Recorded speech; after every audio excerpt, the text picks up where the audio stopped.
poisonous cyclone. In Australia, the suffering of refugees is something that the former Prime Minister Malcolm Turnbull summed up as something that we should not be misty-eyed about, something that we should not be upset about, something that we should just accept.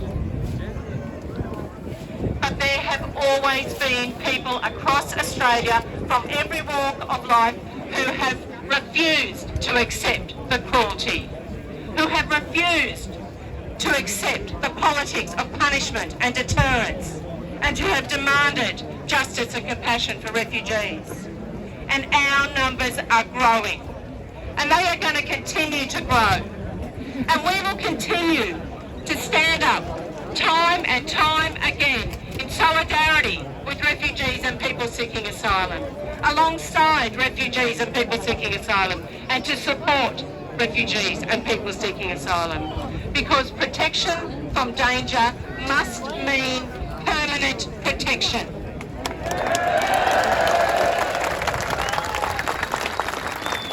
It must mean the right to build a life with your family in safety, security and certainty.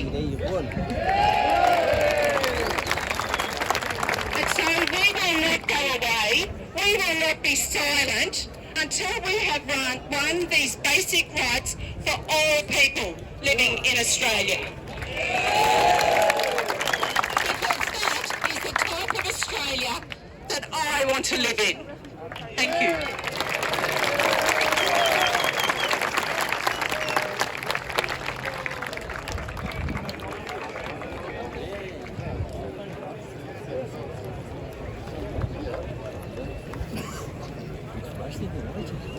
Thank you, Sophie, for your active presence in working with refugees and your sincere and humanitarian support.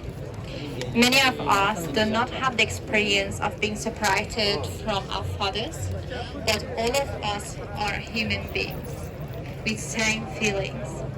We can understand how painful it is for someone who has a father but cannot feel his existence in the life.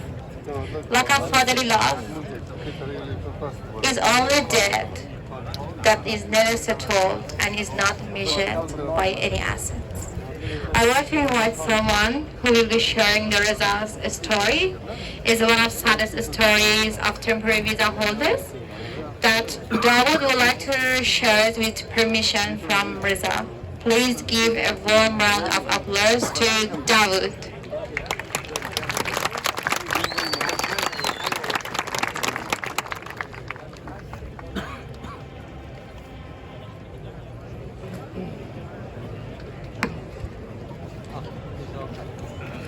What do we want? What do you want? What do you want? What do we want? Thank you.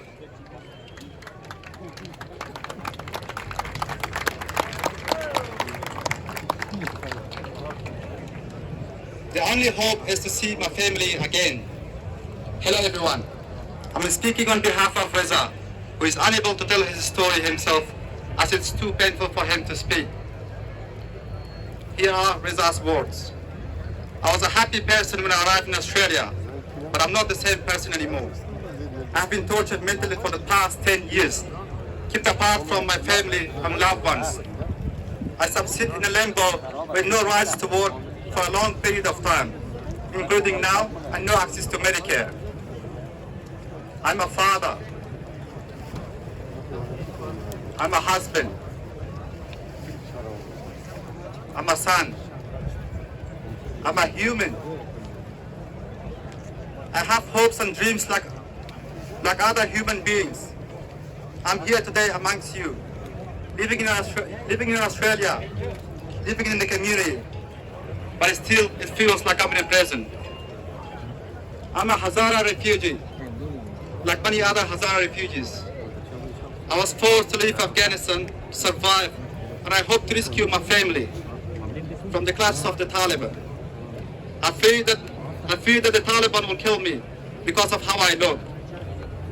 Hazaras have very distinctive features and my religious beliefs. The Taliban have massacred thousands of my people when they were last in power. The Taliban committed genocides against my people since then and under the watch of international forces.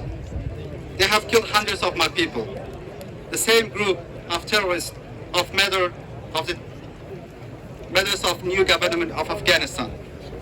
But the world is trying to legitimize of them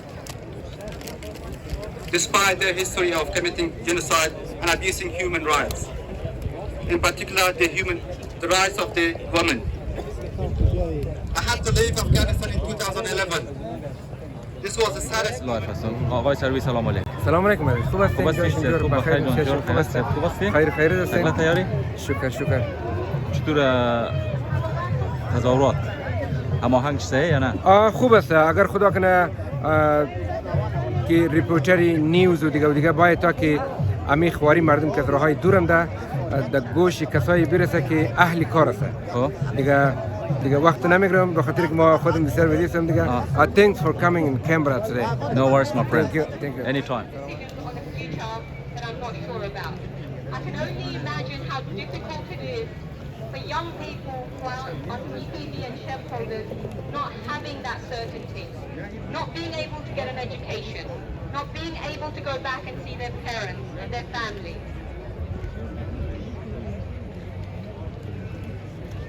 This leaves us for me to invite someone who is very fitted to speak about his experiences.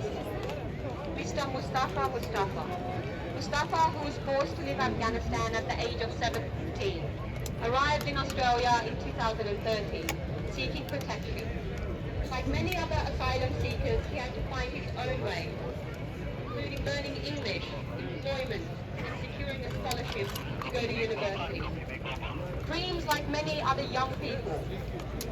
But because of the nature of his visa, his scholarship expired and he no longer could go to university.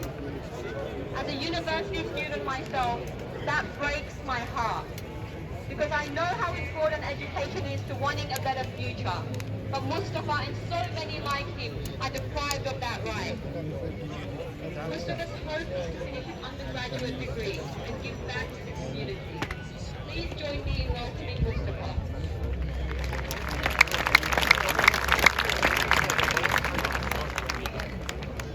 Thank you everyone. First of all, I would like to thank everyone who has come here today, who has shown courage and care enough for the refugees, those who need support today. And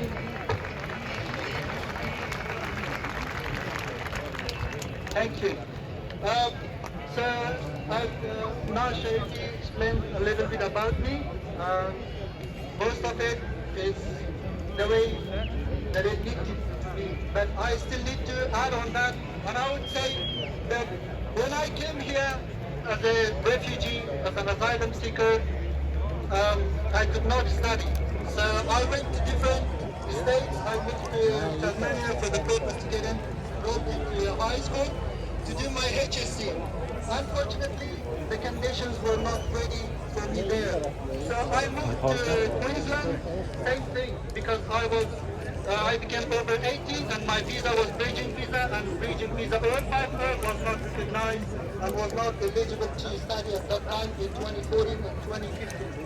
And then I moved to Melbourne, and same thing. In Melbourne, I couldn't enroll myself into a high school to get my HSC and be prepared for university. Unfortunately, this was the challenge that I had to make, but I was dedicated as many other teenagers who came here who wanted to pursue education, who wanted to have a brighter future and contribute back to the Australian society, economy, and employment workforce. Fortunately, when I came back to Sydney, there was a Bankstown Senior College where I lived over there, but they enrolled students from Western government programs.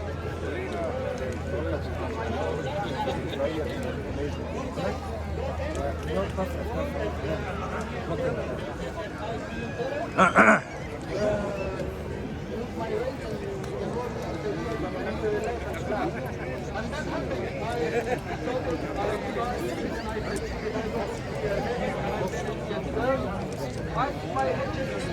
This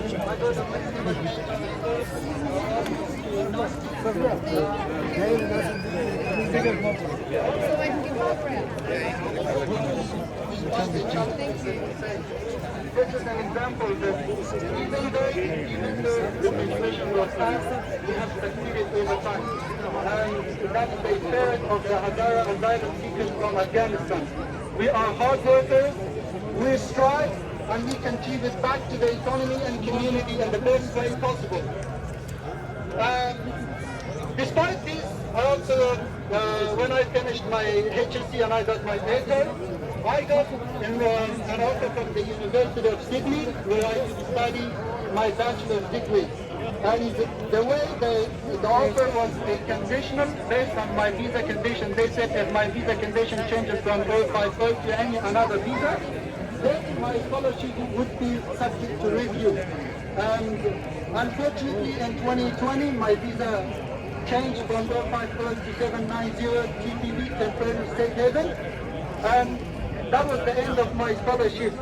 And since then, I have, because I was a student, I have faced many challenges to get back into university. I could not pay the tuition fee because I was being charged as an international student who had to pay around $46,000 in tuition fees, $2,000 to $3,000 amenities fees, and then my accommodation, and I had to survive.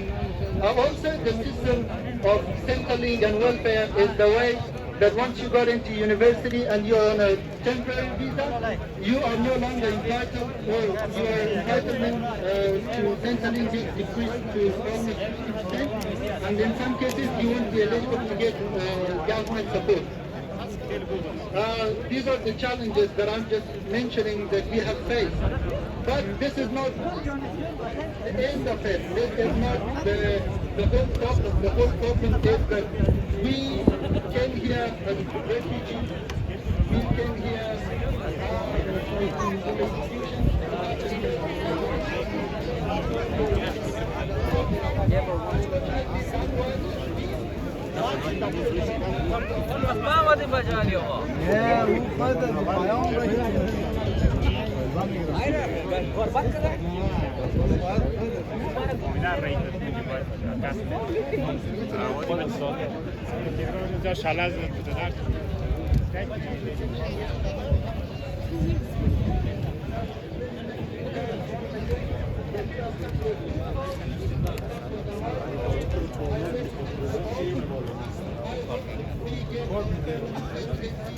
as soon as possible. I thank every one of you.